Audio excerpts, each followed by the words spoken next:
Brian, this event has your name on it as the Redman International Challenge.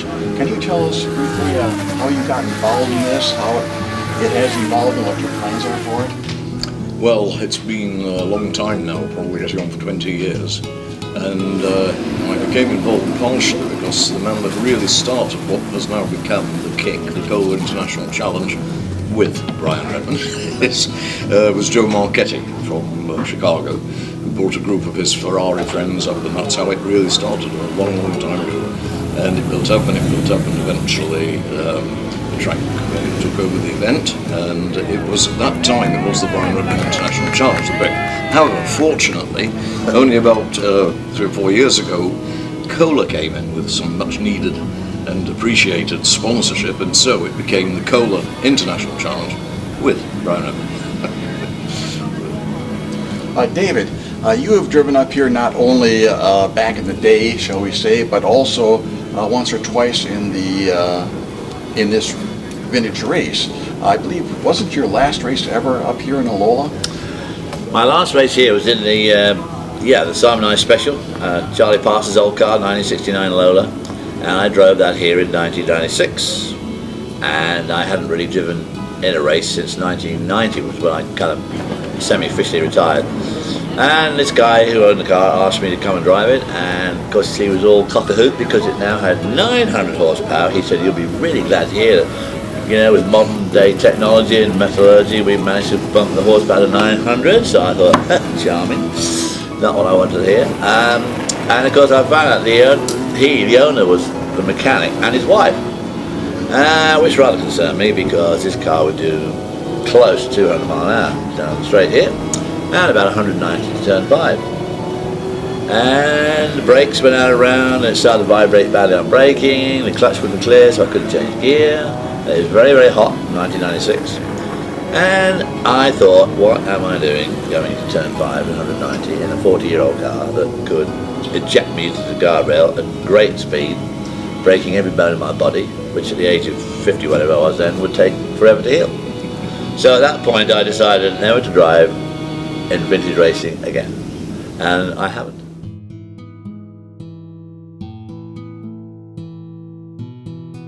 Can you tell us a bit about your impressions of Road America and the evolution of the track and the racing here? Well, of course, when I came here, the icon, of course, across the road at the start-finish line was the Pagoda, which of course was everything, the press centre, start-finish line, and the pits were just a narrow line of pits up and down the straight here, with those corrugated iron roofs. I mean, very, very rudimentary, and the paddock was pretty sparse. And of course, the office was the old barn down by the front gate.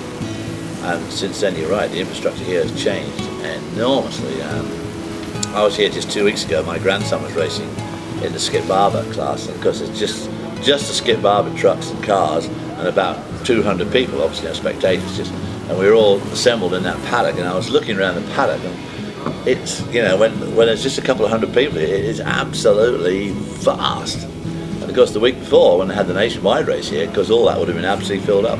So the track management here, the board of directors and the track manager, I can't remember his name now, George something, they've done an incredible job here over the years, and it really is absolutely outstanding.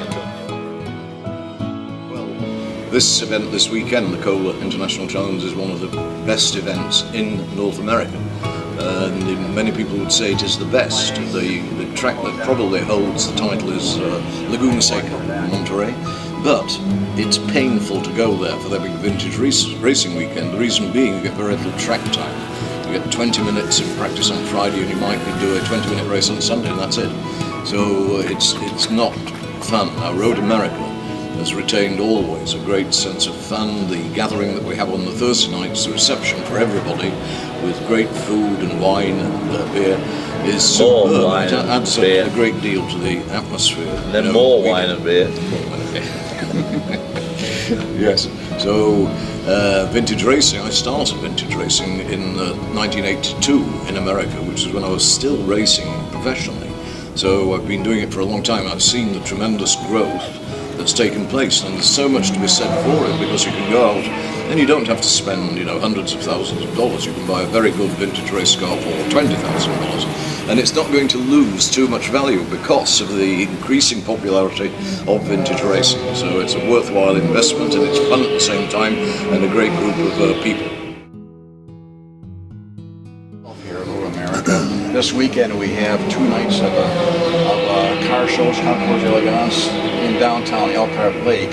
How does that add to the whole atmosphere and fun of the weekend?